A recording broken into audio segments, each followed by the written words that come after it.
So we're watching one of the local junior teams here had their camp at the rink here on the weekend, and we were watching.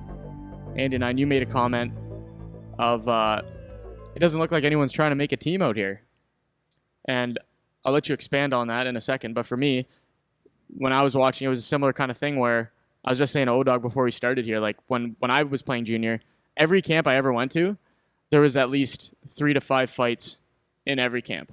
So the GM or the coach would come in before the game started or before the scrimmage started, whatever. He would say, "Okay, guys, we don't need anybody getting hurt. No fights." Yep. And then there was always 3 to 5 fights. And that doesn't mean, like I was saying before, that doesn't mean you have to fight for it to be a good camp. That's not what I'm saying. But there was like a certain level of emotion and intensity and energy on the ice that like kids are trying to make it a team. Like I'm doing anything I can to try to make the team today. And that was something that I noticed, and you were the one that said it, that was kind of missing from those skates. Yeah. I said it calm, but I was actually boiling inside. Like just fuming about it. The reason I fume about it is like, yeah, so anyways, we're watching at the end boards, and we were watching for what, 10, 15 minutes? Yeah.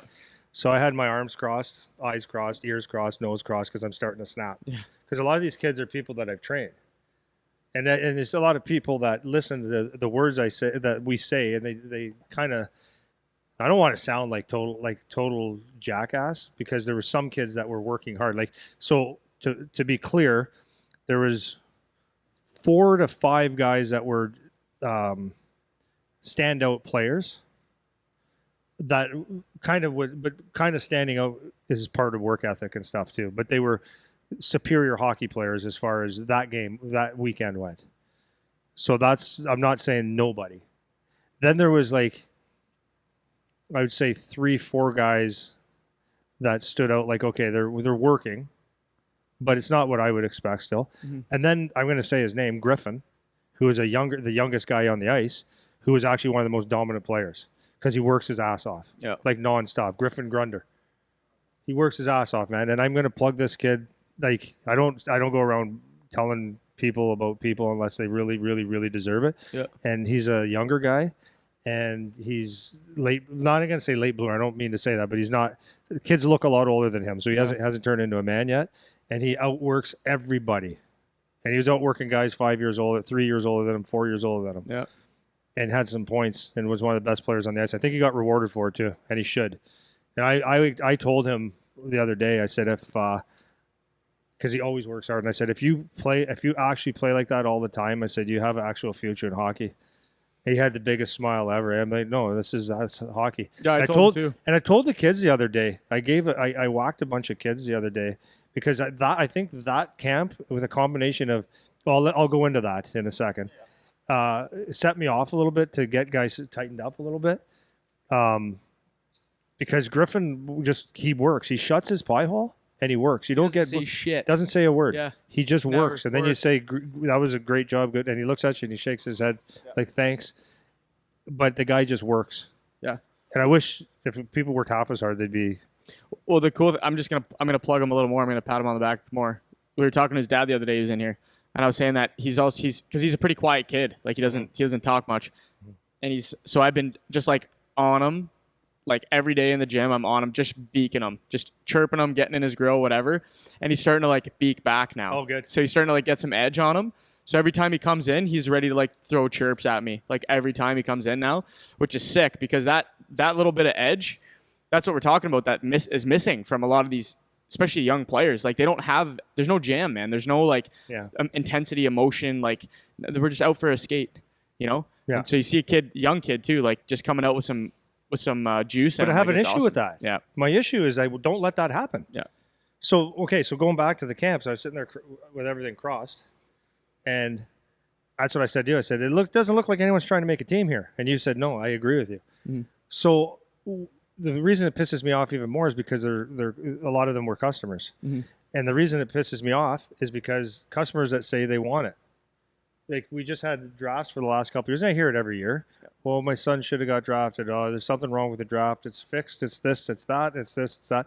How come he didn't get an invite? How come this? Why this? Why this? Well, if that's what you do when you're trying to make a team, mm-hmm.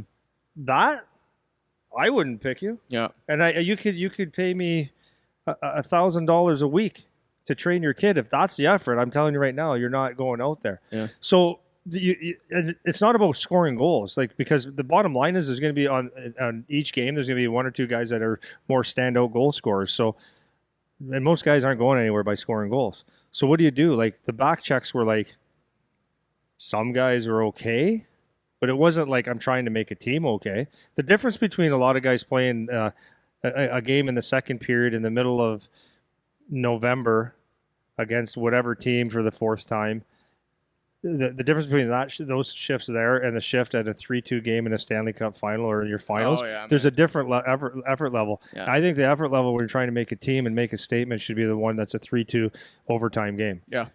Do you know what I mean? Oh, yeah. So that's what pissed me off. I was watching guys going in there, not driving the net, not back checking, not finishing hits, or afraid to do hits. Yeah. Hold it, all this kind of stuff. I'm like, wow. So, like, I know that I can have that conversation with the kids, because I do, but I know the ones that get offended by this, what I'm talking about today, are mostly the parents. Yeah. Because it's like, the kids know. The kids know that sometimes they may need a kick in the ass, but like, that's what pissed me off about it, is like, you say you want to make a team. So this is the part that drives me nuts, is that after the fact is that when you don't get drafted and you don't get an invite to a team, or you don't make the next level down or whatever, you're not getting people knocking on your door. So what happens then is that all of a sudden you have to pay to go to camps out of town and stuff. And like, sometimes that's okay for certain kids, at certain times that's okay. Yep. But you got to pay for camps. You got to get a fake agent. You got more excuses than a pregnant nun that things aren't working out for you. But the bottom line is you don't do the work. Yep. You don't do the work consistently. You don't do it hard enough. And if the best guy on the ice is working harder than you, then you have even a bigger issue. Yeah. And this is what happens most of the time. Well, this is what parents that don't understand hockey. This is the other part. This is what I kind of realized this actually watching on the weekend. So some of the kids that it's just vanilla. We say it all the time. Yeah. It just looks like vanilla out there. So if I'm mom or dad and I'm watching Johnny on the point and he's just a vanilla game, like, he's not bad, he's not good. Parents, I feel like they take it as if, like, that's good enough. Right. Well, he wasn't bad. Like, he didn't get burned. He didn't get scored on. Whatever. Like, this is the logic that they have. So why wouldn't they call him back for the next day of camp? Or why wouldn't they AP him? Or why wouldn't they tell him he made the team? And what they're missing is all this stuff that we're talking about is, like, those elements where you're not really good enough to make the team yet, but you're showing that you're willing to do. Yeah. And that's what I noticed big time. It's like not even calling for passes out there. That's what I mean. Like, no talk, no hits, no, like, nobody grabbing anybody, nobody getting in anyone's grill, no like real hard feet moving. Like, it's almost like when you watch a penalty kill and you're playing like aggressive penalty kill, and as soon as somebody gets the puck, boom, you're on them. Yeah. It's like that's where it should be all over the ice. It should be that all over the ice, especially if you're a guy that's trying to make a team. Make a team. But it's like, it's amazing. Yeah, but it's like no back checks, bad changes, not moving your feet unless you have the puck, floating around. It's like all these little things. Those are what the difference makers are when you're trying to make a team. Because what's the difference between you and the next guy? You know, if you're left D, there's 17 other left D that are trying out for our team, right? Yep. And we already have 6 of them. Yeah. Where we have 1 opening. So what's the difference between you and the next left defenseman? That's right. Right? Every shot you take misses the net. You hit shin pads. Yeah. Right? Like, you're running around and you're on it. Like, these are all little things that they don't look flashy because everyone thinks they need to score a goal or they need to get points or whatever. But that's what makes you make a team. Yeah.